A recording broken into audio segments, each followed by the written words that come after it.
It had been about a week since my sister Kate died in an accident. My niece Emily was staying at our house. Fortunately or unfortunately, Kate often brought Emily over to our place, so it wasn't a completely unfamiliar environment for her. Moreover, she was quite fond of my husband and me. However, if asked whether this situation was okay as it was, the answer would be no.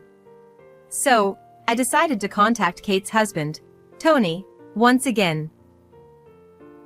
The main topic was about Emily. "Hello, Tony.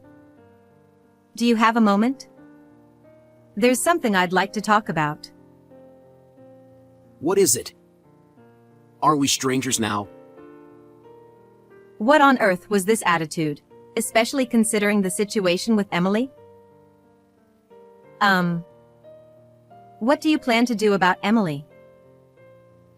Growing impatient with choosing my words carefully, I decided to ask directly, and his response was shocking. Oh, Emily. You can have her. Didn't you always want a child? What? The words slipped out of my mouth. What was he saying? It took me quite a while to fully grasp the meaning of his words. I never wanted a child. They're noisy, and I hate them. This is a good opportunity to get rid of her, isn't it?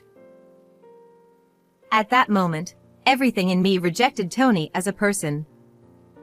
Before even considering if he was fit to be a parent, his words were inexcusable for a human being. My throat tightened. But I couldn't back down now. Given how things had turned out, I swore to myself that I must protect Emily at all costs. All right.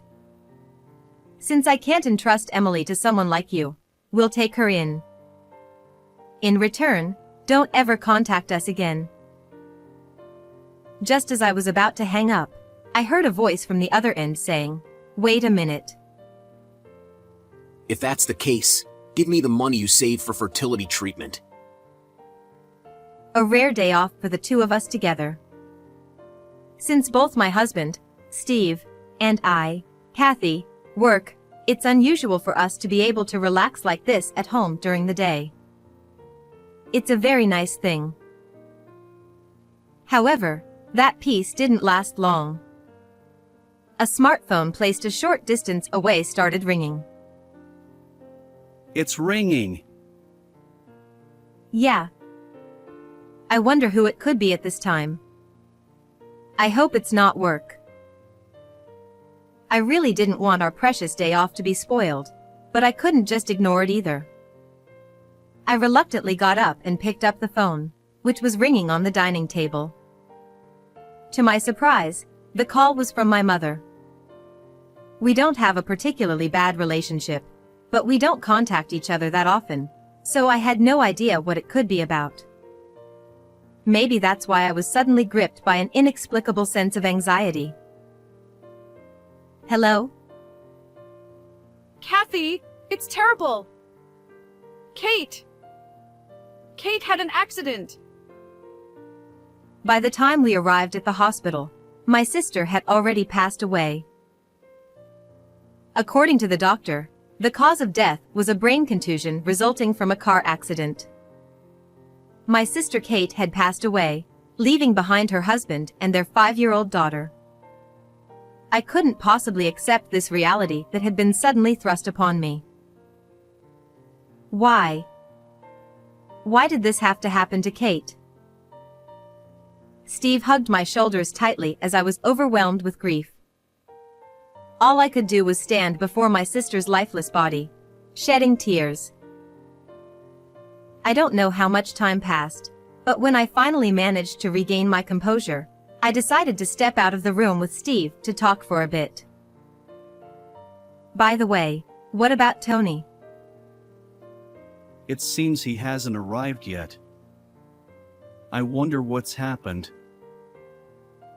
My mother had told me about the situation leading up to my receiving the call. Apparently, the hospital had initially tried to contact Tony, her husband, But since they couldn't reach him, they had no choice but to call my mother instead. Since Kate and I had moved to New York after getting married, our parents, who still lived in our hometown, couldn't come right away, so the hospital ended up contacting me. Of course, we had tried calling and messaging Tony too, but there had been no response to any of our attempts. Part of me was wondering what he was doing at such a time, while another part of me was worried about him precisely because of the situation. Our emotions were tangled up like a ball of yarn. The clock was nearing 4 in the evening. Kate's daughter, Emily, our niece, was still at kindergarten, and someone needed to pick her up. As we were discussing this, Steve volunteered. I'll go. In the meantime, take care of Kate. He must have been grieving the loss of his sister-in-law too. Yet, even in such a situation, Steve remained dependable and considerate. When Steve returned, he brought Emily with him, as promised. Emily seemed confused, not quite able to grasp the situation. She's only 5. It would be cruel to confront her with the raw reality, and yet, she couldn't understand by simply observing what was happening. For the time being, we would have to lie to her in some way, even if it was a lie meant to protect her. Even knowing this, I felt another sharp pain squeezing my chest. We finally managed to reach Tony just before noon the next day. "Hello, Tony? Where are you right now?" Emily had stayed with us last night, but of course, there had been no contact from him during that time. While I could imagine the grief he must be feeling after losing his wife, I couldn't help but feel uneasy about him neglecting his daughter as well. Oh. I'm at home. I instantly realized he was speaking as if he had just woken up. Or perhaps he sounded like he was still drunk. Given what happened, it was understandable if he had been drinking. But for now, I put that aside and focused on his well-being. Emily is staying with us, so please don't worry about Kate, though. After a brief pause, Tony began speaking slowly, almost as if he was muttering. Yeah. I heard. So, what should I do now? He wasn't crying or panicking.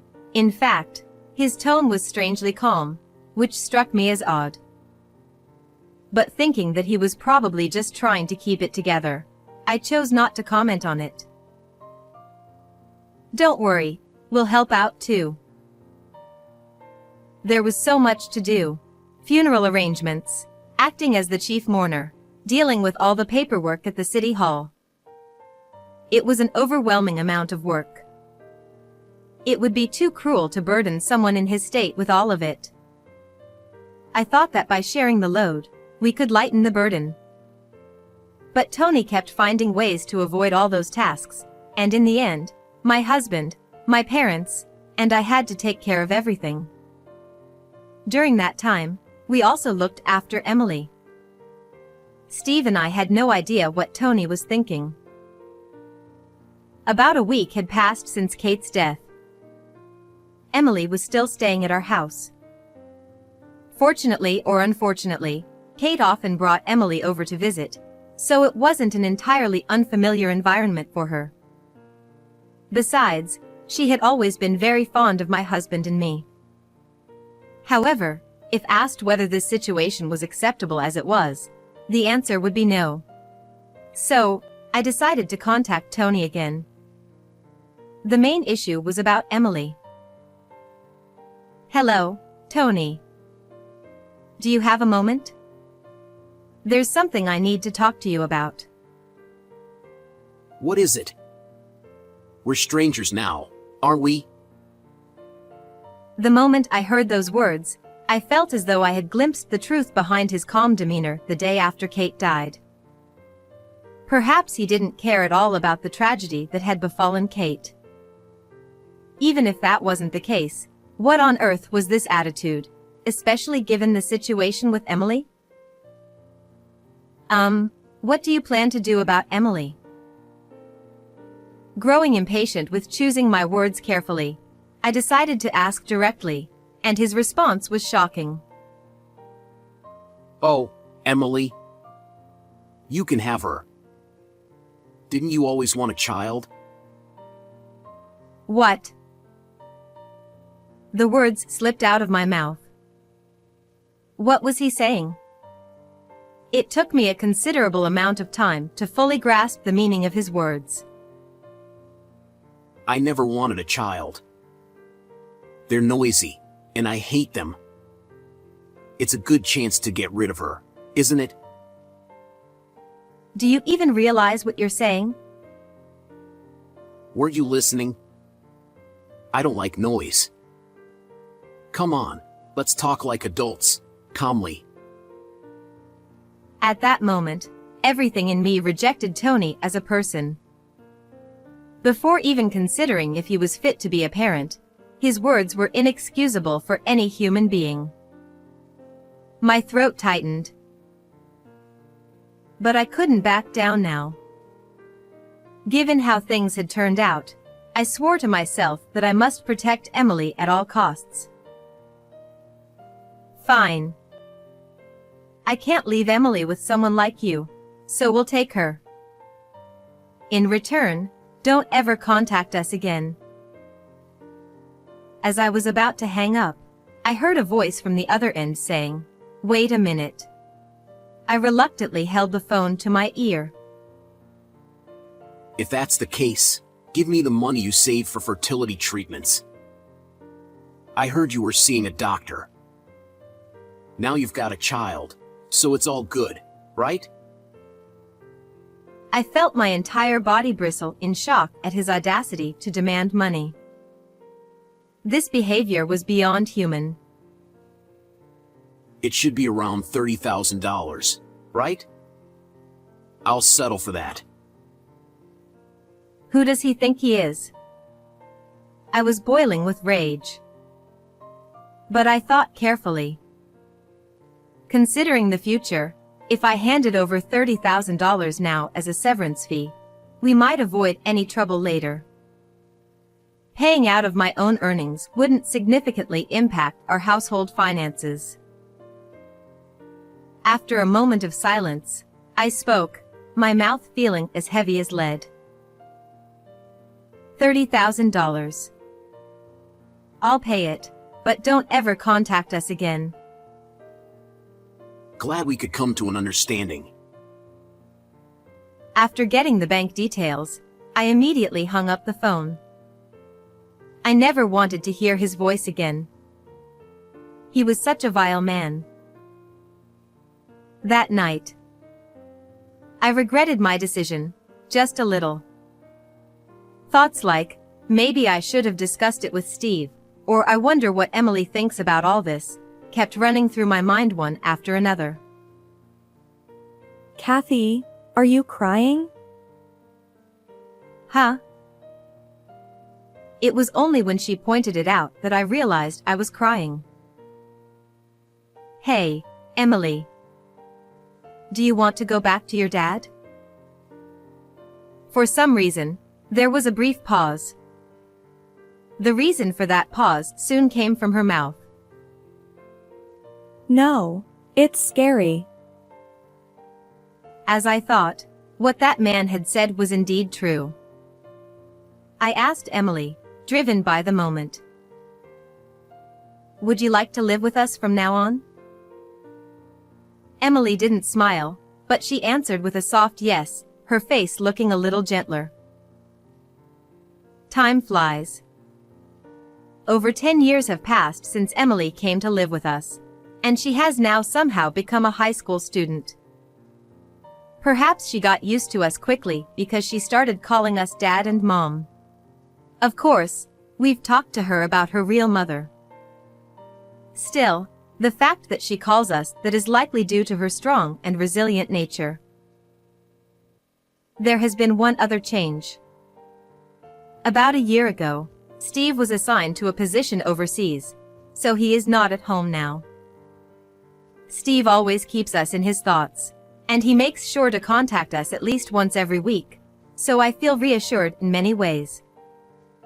Because of that, it's just Emily and me living together quietly and peacefully now.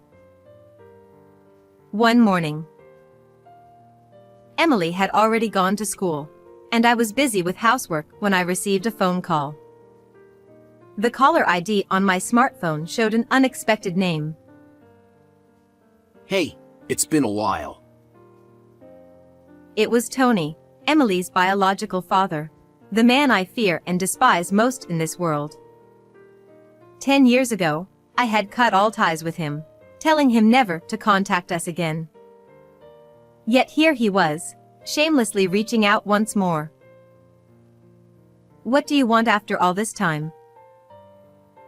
Well, actually, I've decided I want Emily back. The anger I had felt back then flared up again. No, it was more than just flaring up. My fury was boiling hotter than ever.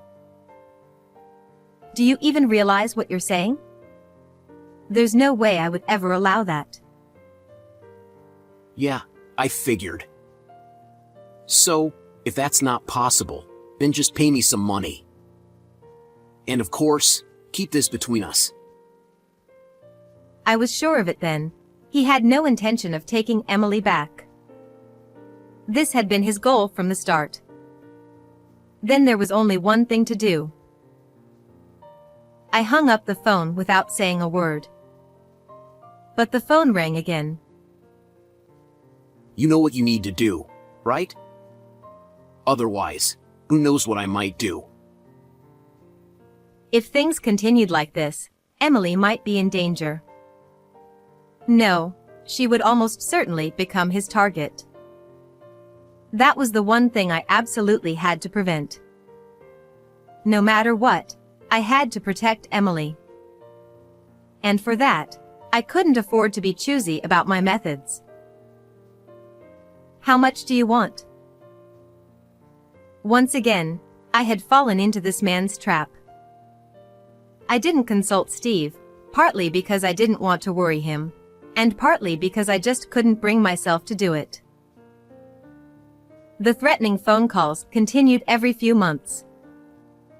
This went on for nearly a year, and Emily was soon approaching her university entrance exams. By that time, the amount had grown to the point where my earnings alone could no longer cover it, and I was exhausted from anxiety and anger. The total was around $50,000. Kathy, what's wrong? Something seems off. It was becoming harder and harder to keep this secret, and it was starting to show, even over the phone. I'm sorry. I have something I need to talk to you about when you come home. All right, but can't you tell me now? You're coming back next week, right?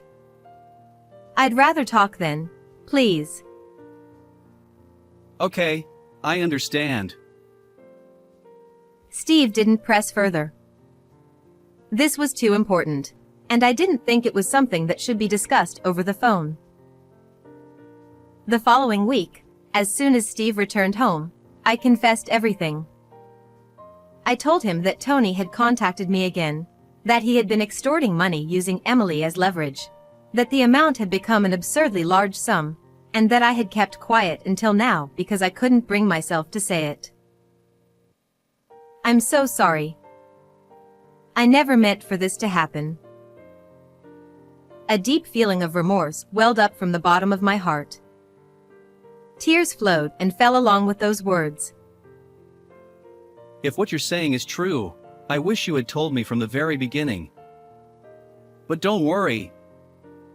It's not your fault, Kathy. I'll handle this from here on out.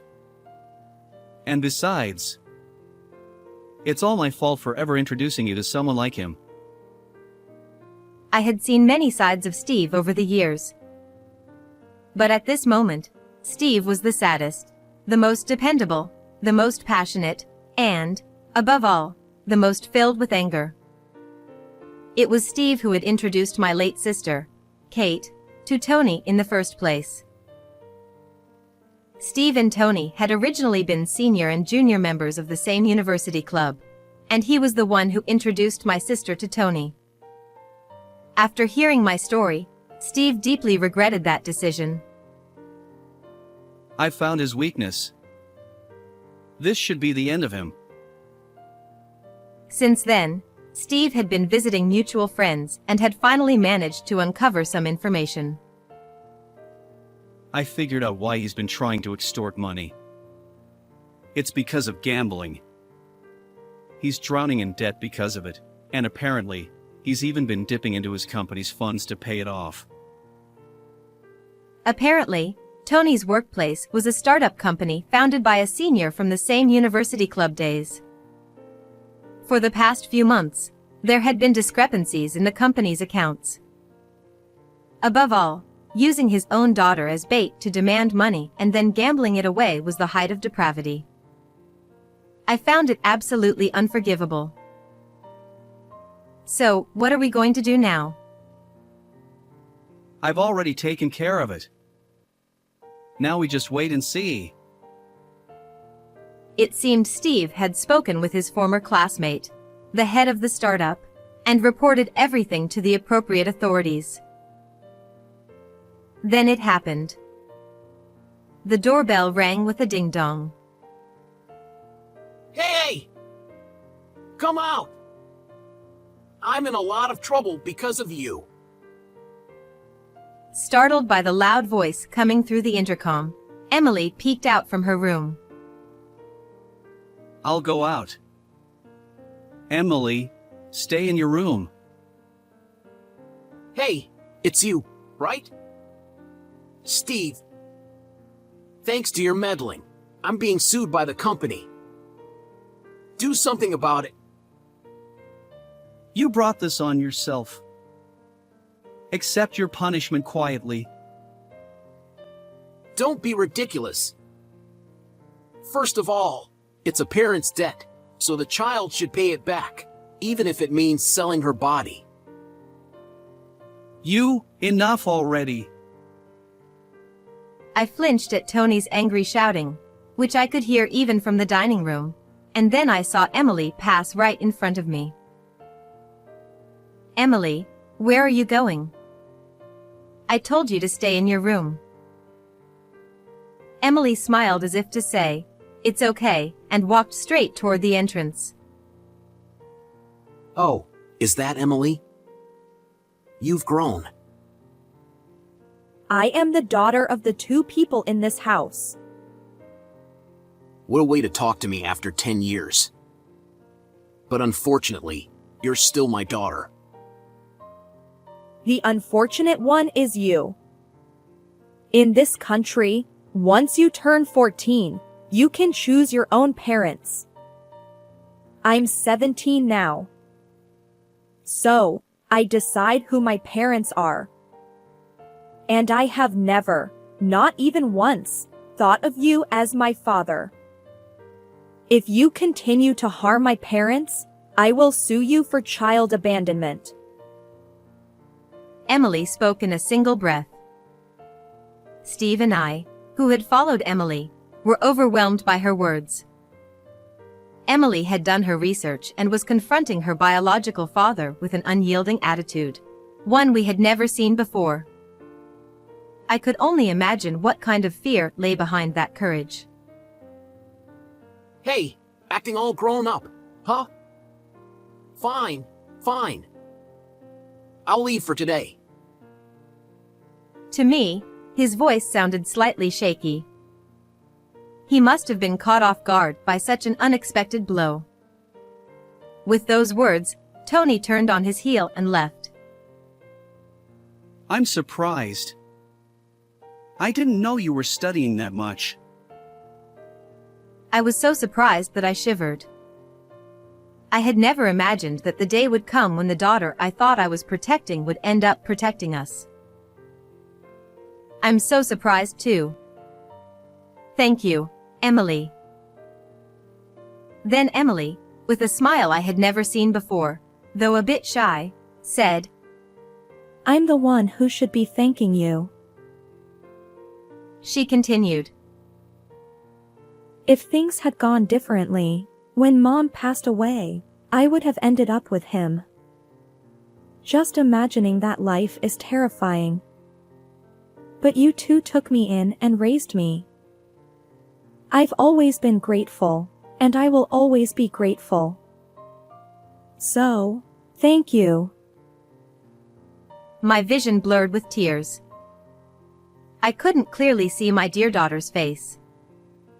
Even so, I hugged Emily tightly, as hard as I could. And, you know, I had a feeling that Mom was being threatened by him. I also knew Dad was looking into things. So I thought I had to do something. From now on, I want to be able to protect both of you. That's why I studied so hard. I want to become a lawyer in the future. Thank you. If that's your dream, we'll support you with everything we've got. But remember this, live your life for yourself, not for us. That's right. None of this is your fault, Emily. You don't have to carry it all. But, like your dad, I will always respect your choices. I'm so glad to be your child. We cried, laughed, and embraced each other, the three of us together. Several more years passed, and Emily successfully graduated from the law department of a local university. She became a budding lawyer. Tuition fees, exam costs, and all the other expenses were by no means cheap, but thinking of Emily, it never felt like a burden. In fact, being able to do something for her brought me the greatest happiness. Steve felt the same way, and he worked even harder to support us. Since that incident with Tony showing up unannounced, he had stopped bothering us. We hadn't heard a single call from him, and our days were truly peaceful. There's something I want to talk to you about. Soon after Emily started working at a law firm, she told Steve and me that she wanted to discuss something with us. A bit anxious about what it might be, we sat down at the dining table. I'm thinking of pressing charges against him. By him, she likely meant Tony. But I wondered if it was even possible to file a lawsuit after nearly 20 years had passed. Can you even do that? It's been so long. I can. And if it goes well, we might even be able to recover the money you gave him, Mom. I'm not sure we really understand, but do whatever you feel is right, Emily. He's a man who deserves to be sued, after all. We have no objections. I feel the same as your dad. But don't worry about the money, okay? Don't push yourself too hard. Got it. The court proceedings began, and the cases were resolved in no time. In both the civil lawsuit over child abandonment and the criminal case for extortion against me, the outcome was predictable. We won. Tony was ordered to pay damages. The total amount was approximately $80,000, far exceeding the money he had once extorted from me.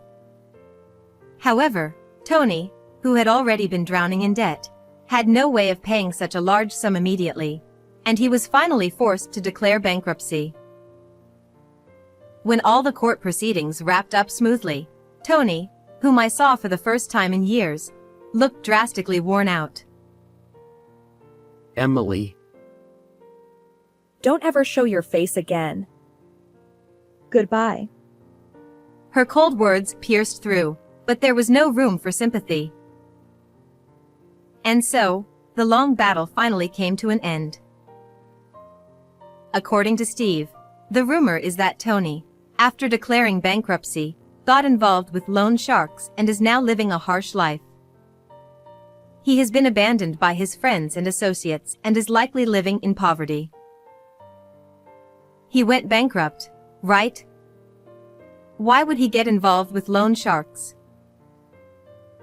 Well, it seems that even after everything that happened, he couldn't quit gambling.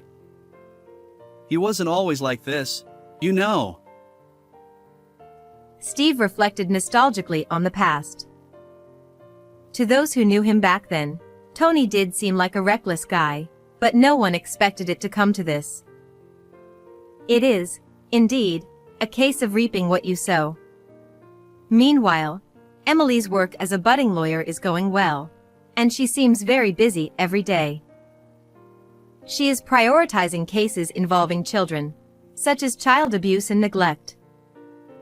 Needless to say, it's likely due to her own upbringing. Every time I see her running around so busily, I feel a little worried, but more than that, just seeing her brings a smile to my face. Today is the anniversary of my sister Kate's death. We decided to visit her grave together as a family. Emily, are you ready?